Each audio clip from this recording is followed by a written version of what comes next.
అయితే దేవుడు పలికిన ఆ మాట బాగా వినండి. దేవుడు పలికిన ఆ మాట ఏ మాట? చెప్పులు దూరంగా విడు మనకముందు ఆ మాట అన్నాడు. ఏ మాట?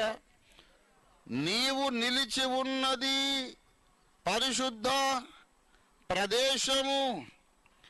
Moses, you are standing on a holy ground. ఓ మోషే, నీవు నిలబడ్డది ఒక పరిశుద్ధ ప్రదేశం.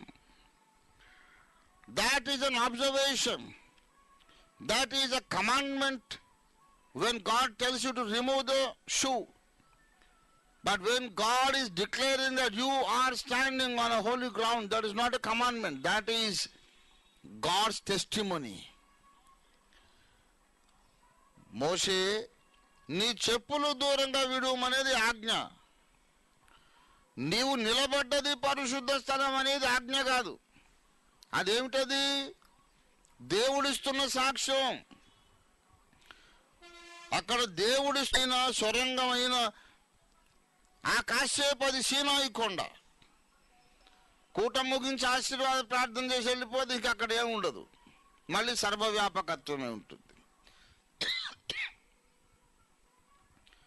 ఈ సర్వవ్యాపకత్వము అంతటా ఉన్నది, ఎక్కడ పడితే అక్కడ ఉంది.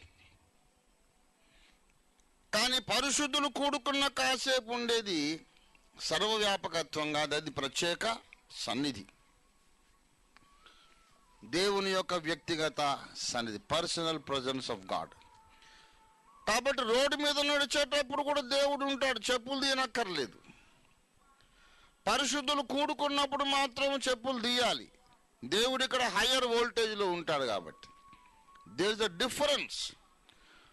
సర్వాంతర్యామిత్వానికి, సర్వవ్యాపకత్వానికి, దేవుని ప్రత్యేక పాద సన్నిధికి భేదం ఉన్నది.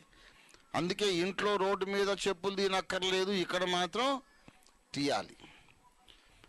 కాబట్టి పరిశుద్ధులు భక్తులందరూ కూడుకున్నప్పుడు, భక్తులు కూడుకున్నప్పుడు